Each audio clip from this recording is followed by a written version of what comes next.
Welcome to Imagine AI Live. Very special guest today, my dad.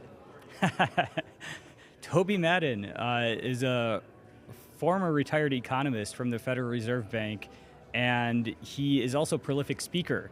And he's given a lot of speeches on the state of the economy for the Fed, but he's been retired for about, I don't know, how long has it been now, Dad? 10 years from the Federal Reserve, but I'm still an economist. I've written a book as well as done some video games, produced some video games with the help of Chris, who was awesome in creating those.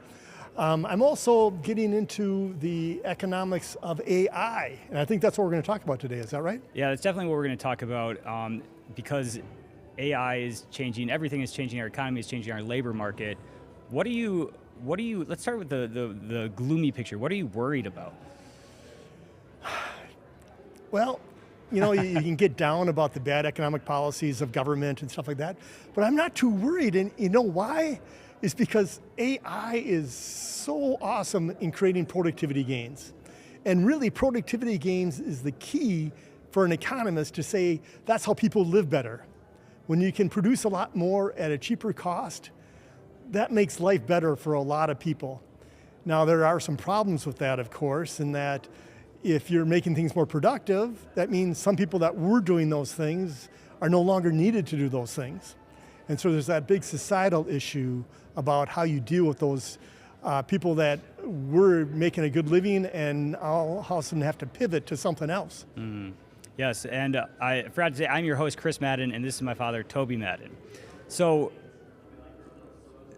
talking about the pivoting there, I mean, I know it's the pros and cons, the opportunity cost of using these tools, and AI being such a productivity gain. Where do you see it affecting, what parts of the economy do you see it affecting first? Well, it's already affecting junior programmers, for example, as well as a whole wide variety. It's very general in that it can be used in so many different sectors of the economy.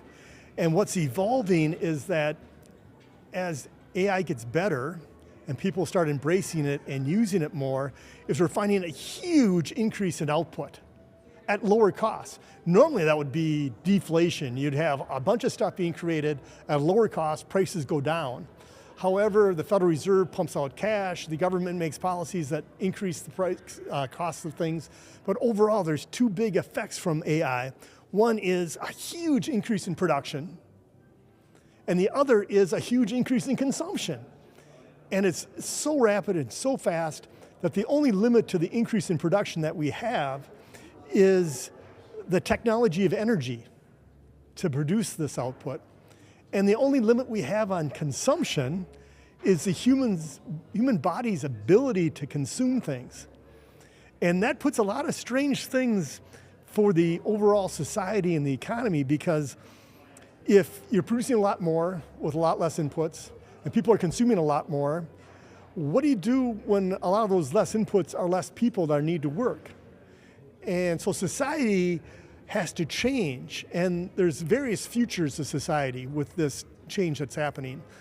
Some societies will use just a strict market basis and say, hey, too bad, loser, if you used to be a great programmer, hey, AI can program better than you, you're out of there. And then all of a sudden that person's like, well, everything's cheaper, there's so much more being produced, but I'm not going to get to consume any of that. How does society deal with that? In some markets, they'll just say, you're a loser, you get out on the street, you're going to be homeless.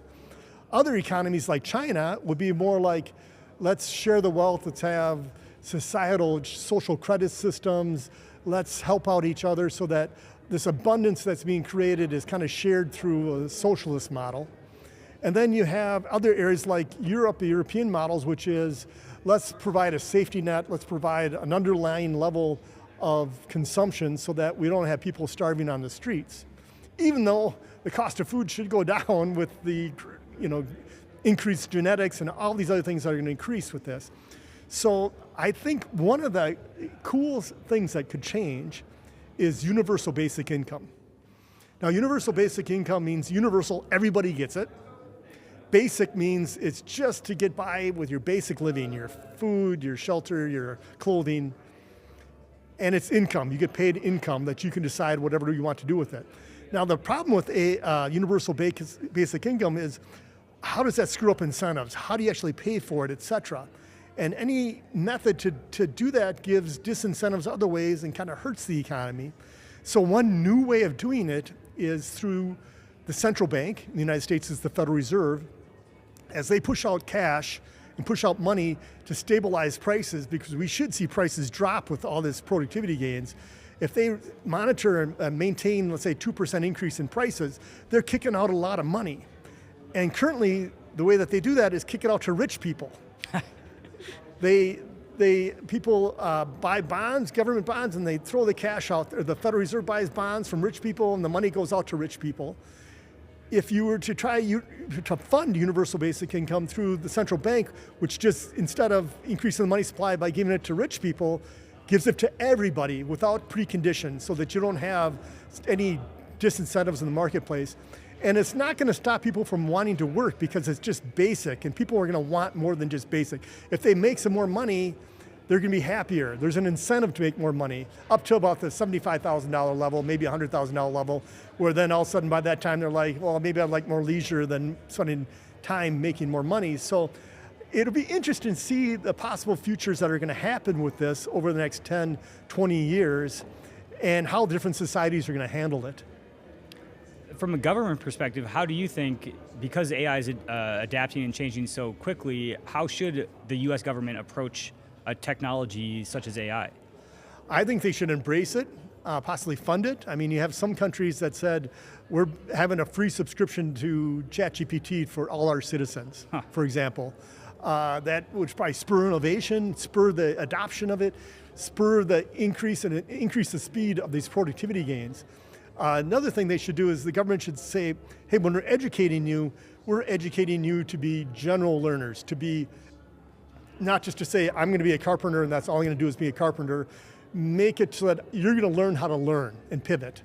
And even in your own career, Chris, you've pivoted so many times where I didn't have to pivot so many times because I'm an old person and I've already kind of gone through and with the stability, whereas you've already seen major changes in the economy where you've got to say, what I was producing before, I now need to shift and produce something else.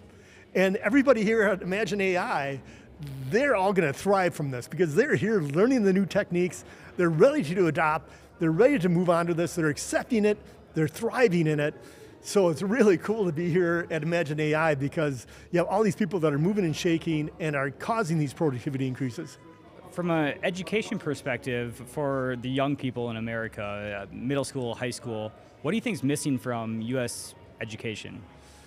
Well, let me give you a very select minor example, and that would be statistics.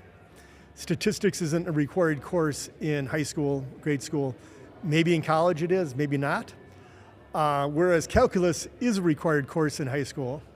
And I think if people, the general population, understood statistics more, it would help their personal lives out. We're here in a casino in Las Vegas, and you realize that if you took statistics and you played any type of casino game for any period of time, you've got like almost a 0% chance of winning. If you play it long enough, they're going to take all your money.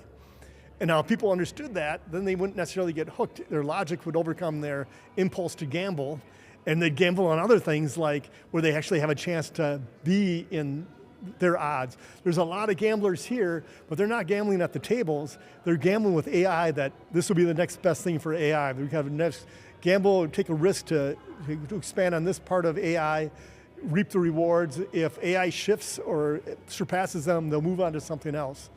That's a micro example of just one specific statistics.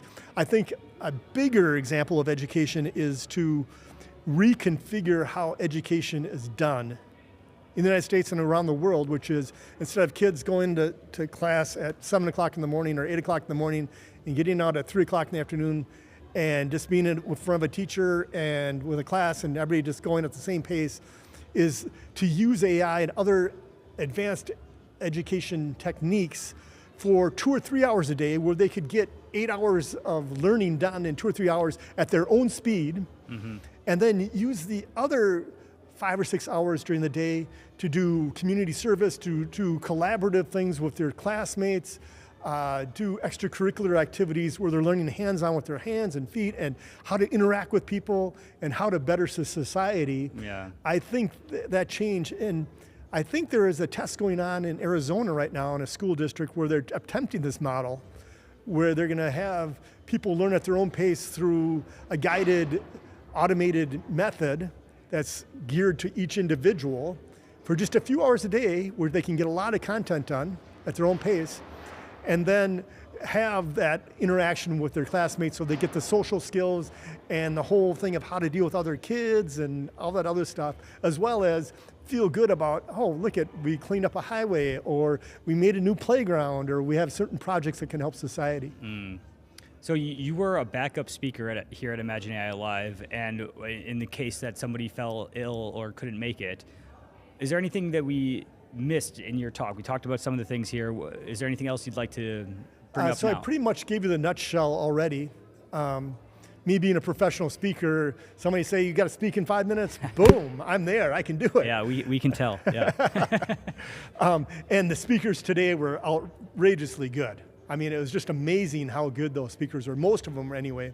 I found one of them was kind of funny. Should I say it? Oh, I'll say it. Well, So he was talking about quality and resilience. Resilience, right? That's the topic of his talk. Yeah. And he gets up there and he's like, he can't get his computer to work. Oh, funny. And he says that AI systems aren't very resilient. And the point of his topic was that resilience, you got to really work on resilience for AI and make sure that resilience is there, and that humans are better, more resilient to fix things. Yeah. So as he's trying to say this, two humans come out and fix the cables that need to get fixed. Yeah. And so the humans were resilient enough to get them working and operative. Great. But he didn't have the wherewithal and the quick thinking to say, oh, was just a setup. The whole point of this whole thing was to show you that resilience is even here when you try to get electronics to work when you're your laptop. Nice. So glad to hear it. You've been a recent AI, like you're definitely hooked on AI now, and I can tell. And that was maybe a year ago, and I got you onto the Rundown AI. You read that like every morning. How has your mindset changed since kind of taking the red pill of AI adoption?